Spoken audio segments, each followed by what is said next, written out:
Hey, Reviews and Done. Who's giving you a dose this week? How's it going, folks? It's your favorite interviewer, Mr. Derek Dunn, of Reviews and Dunn, back with another A1 interview. I have the esteemed privilege of talking to the legendary, iconic Mr. Reginald Hudlin, and I don't want to butcher her name, so I'm going to let her introduce herself. But as a sign of respect and gratitude, I'm just going to call her Mrs. Lynch.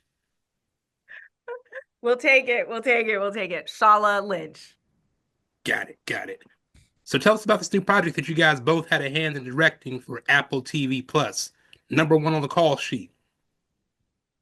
It's number one on the call sheet's a movie about movie stars, but it was about much more than that. Number one on the call sheet means, hey, you're the top of the list of actors on a movie. It means you're probably the biggest star.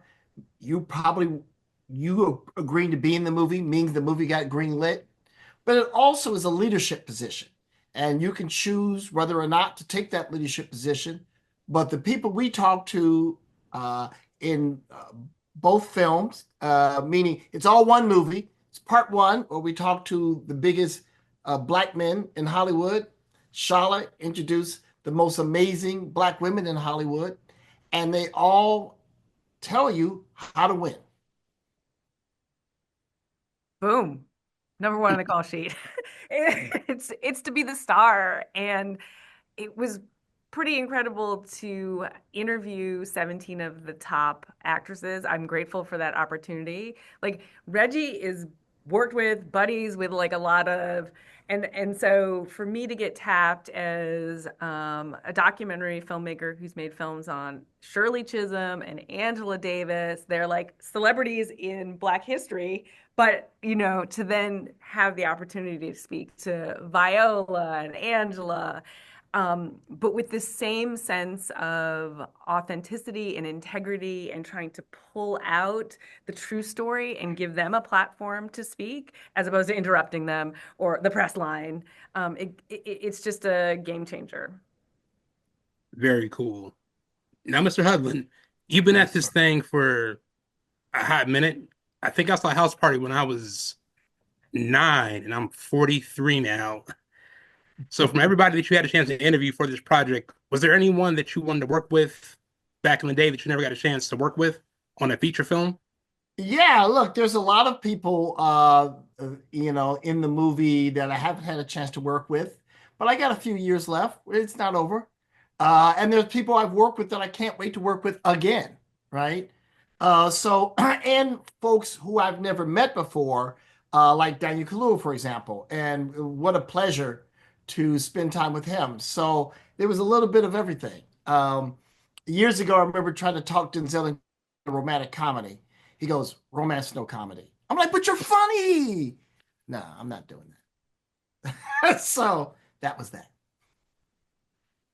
All right, Mrs. Lynch, one of the things I love about seeing Black women on screen is their natural aura and the light.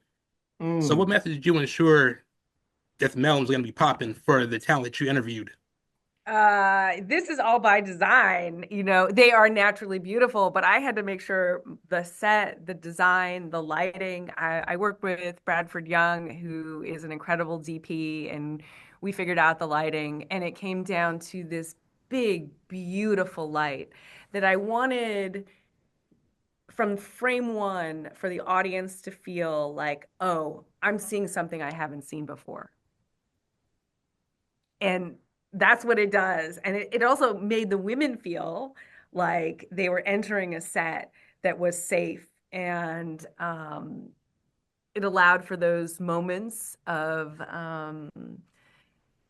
unexpectedness in their stories and storytelling. And each woman brings a different sense and sensibility to the story and the journey to becoming number one. Um, it was, yeah, I was gonna say it's kind of like a box of chocolates where you open it up, it's beautiful, and you open it up and it's pastel and whatever. And from the milk chocolate to the dark chocolate, that each one is different and they have a different flavor and a different sensibility. And I wanted to honor that in this ensemble piece with beautiful lighting. Mm. Very cool. So, Mr. Hudlin, I got to shout out your sophomore film, Boomerang, personal favorite. And all these years later, a joke that I still quote today is when Marcus is in the park with a couple, and he offers the guy $20 for the dog leash. And there's a small little pause, and the husband's like, "Take it, fool. What's wrong with you? Turn down that good money." So was that line ad-libbed or was that in the script? I don't think it was a script. I think I may have just made it up in the moment because that's, I think it sticks with people because you just go, yeah, that's me and my wife. She'd be, why you overthinking it?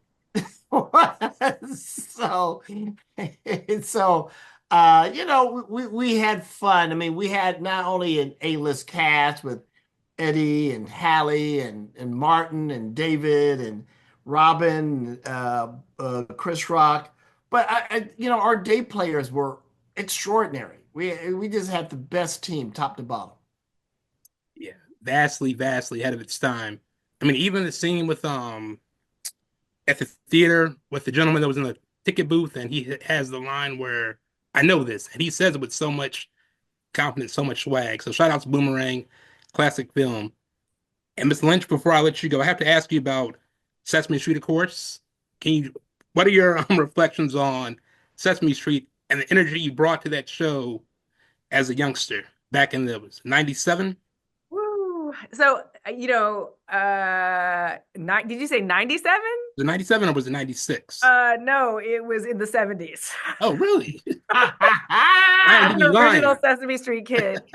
So born in 69, which I shouldn't say out loud, right? And it's like 72, 73. I get, just go to this audition. And the thing about it is I have not been able, not even with number one on the call sheet, to eclipse my Sesame Street days. Because people are like, oh, nice documentaries, whatever. Sesame Street? Listen, the 70s was an amazing time to grow up because you were free to be you and me. Do you remember that album? Like, that was the ethos. We were taught we should be our individual selves and kind and in this community. And we've forgotten that. But I got to grow up in it. I'm always like, my family is always telling me, my husband's always telling me, we don't actually live on Sesame Street, Shola.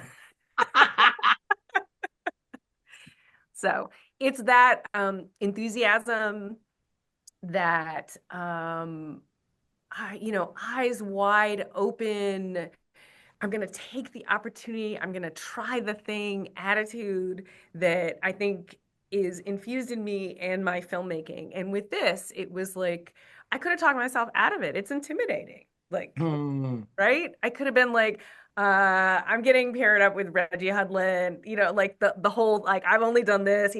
You can talk yourself out of things, but with a sense of vision and creativity and optimism, you know what?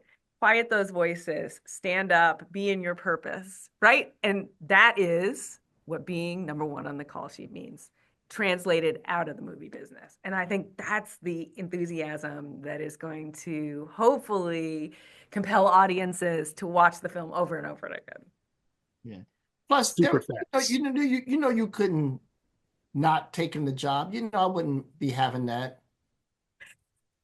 He's done that for me in the past. I almost didn't take a job. He was like, he sat me down, let me go through my, and he's like, no, you're taking the job. Thank you. That's what friends are for. Well, all right, folks, I want to thank you both for taking time out of your busy schedules to chop it up with me for a few minutes. And you all can check number one on the call sheet on Apple TV Plus next Friday. Yo, what's going on? This is Drizzy Drake. Hi, this is Rihanna. Hey, what's up? This is Ludacris. What's up, y'all? This is Nicki Minaj. You're rocking with the best. It's Reviews and Dunn.